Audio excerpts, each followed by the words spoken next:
This video is for ME Awareness Week 2017, and I'd like to thank Kirsten, Donna, Layla and Adele for helping me out with this. You guys have been amazing. I really hope people will watch and share this video because raising awareness for ME is so important because it's so hugely misunderstood. Here I've got myself and the girls answering some questions about ME and how it's impacted their life. Hi, my name is Kirsten. I'm 21 years old. I have fibromyalgia and ME. Hi, I'm Donna. I suffer with an illness called ME and I have been a worrier of the illness for 24 years.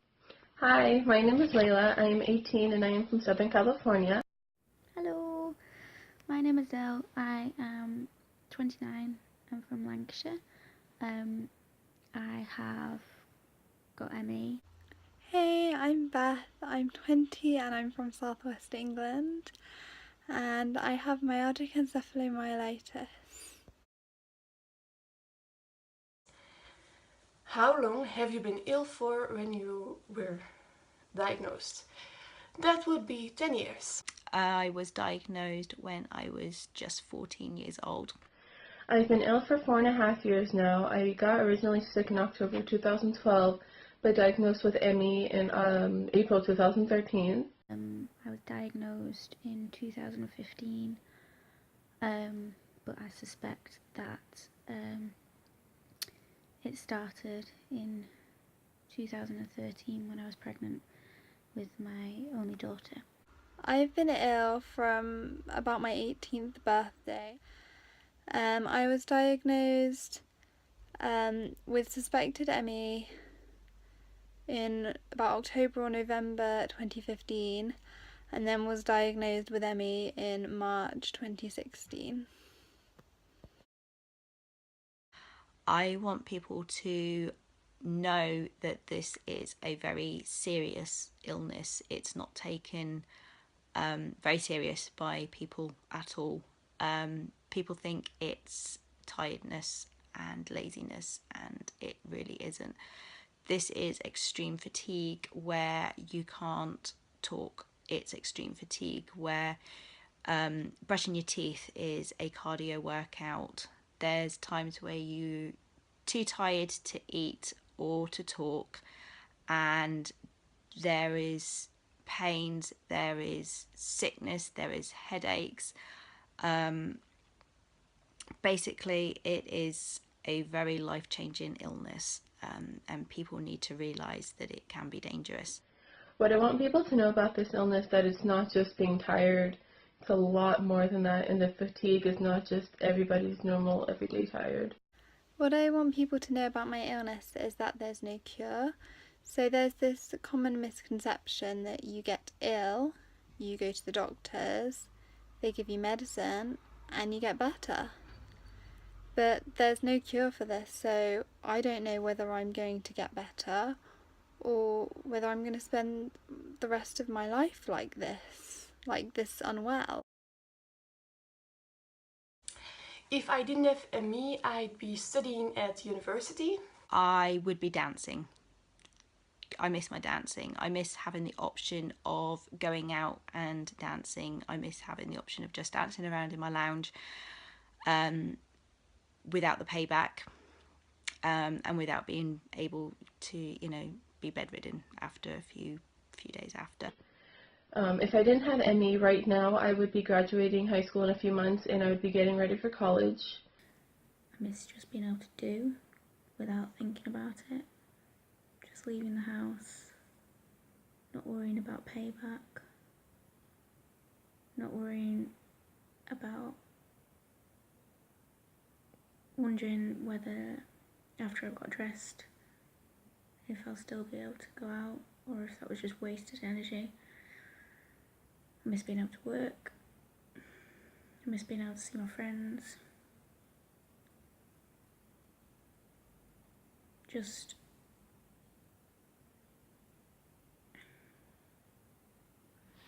I miss being able to speak without brain fog. If I didn't have ME, I would be at university studying primary education. I have pretty much always wanted to be a teacher, so that is what I would be doing, and I'd just be doing normal teenage 20-year-old things. Emmy has stopped me from being a normal teenager and young adult. Being the mum that I wanted to be. I wish I was the mum that had the energy to run around the park, to drive off and take my daughter to the beach, to have fun, to run around and be crazy. And I've not been able to be that mum, and it's really upsetting, and it's something I have to live with forever. Emmy has stopped me from doing the things I love, doing opera lessons, sports, seeing friends, school, being a normal teenager. I missed out on all my teenage years because of Emmy, unfortunately. Emmy has stopped me doing so many things. There's the little things that you don't think about, like I don't have the strength or energy to wash my hair. You know, my mum has to wash my hair for me, which is ridiculous when you're 20 years old. I can't walk to the post box, I can't walk to the shop, I have to get my wheelchair out, which is just a bit of a palaver. Emmy has stopped me doing the things that I love, so I joined a choir and I love to sing, but I'd get loads of throat infections, so I couldn't do that. I used to be a gymnast and a cheerleader.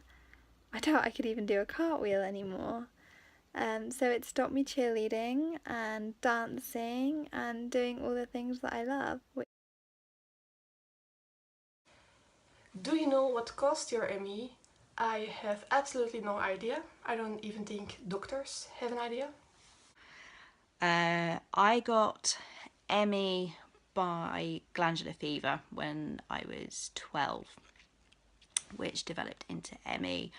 I still believe it stemmed from a traumatic childhood as well, so I think it's always been in my system, but my trigger was definitely glandular fever and being pushed to my limits when I should have rested.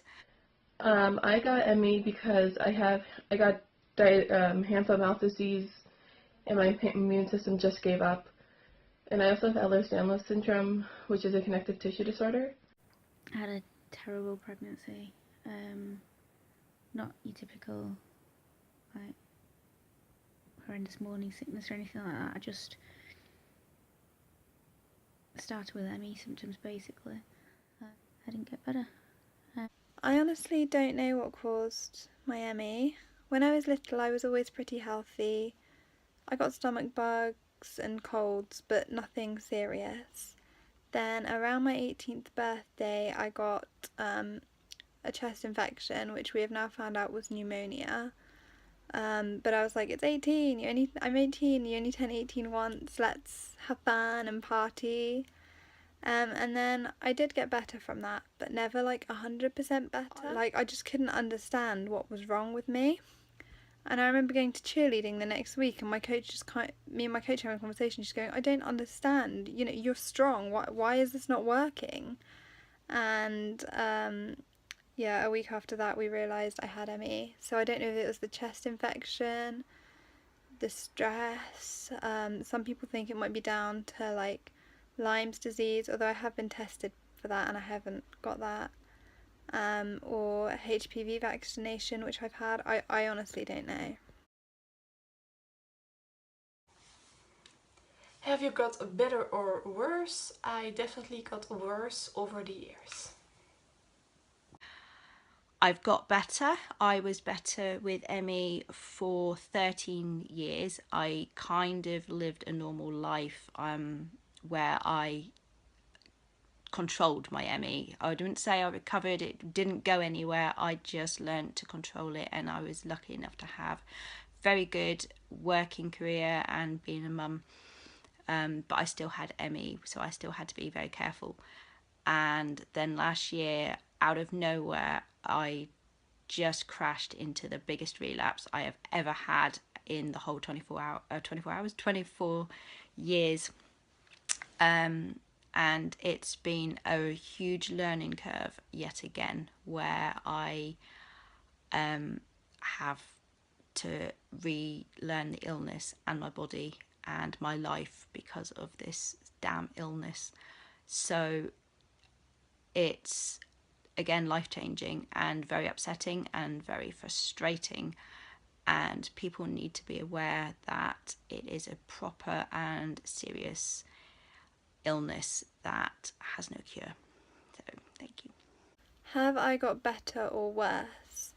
This week has been awesome. I'm having such a great week. I haven't got like significantly better or significantly worse. I hope my health stabilizes and I'm able to do more, and I'm worried that it won't stabilize and my health maybe just stays the same. So I really hope it does get better. So let's raise awareness for this illness, because it definitely needs awareness, because I've dealt with a lot of very rude, ignorant people through these almost 5 years. So, thanks. My hope for the future is that a cure is found. I'd really like that to happen. And I know there is research going on, but not nearly enough for a disease which affects over 250,000 people in the UK and has very little awareness, which is why I'm making this video. But yeah, it affects 250,000 people plus in the UK, and there's I think I found out that there's more research going into male pattern baldness, which I'm sure is upsetting for some people, but not to the point where you are stuck in bed for months on end, than there is into this disease. So that my hope is that a cure is found and I can resume with my life. I can be a primary school teacher. I can have a family. I really want to have a family of my own that I can properly look after. And my worry for the future is that I never get better and I'm stuck like this for the rest of my life, and I know there'll come a day when my mum can't look after me anymore. And that terrifies me and upsets me.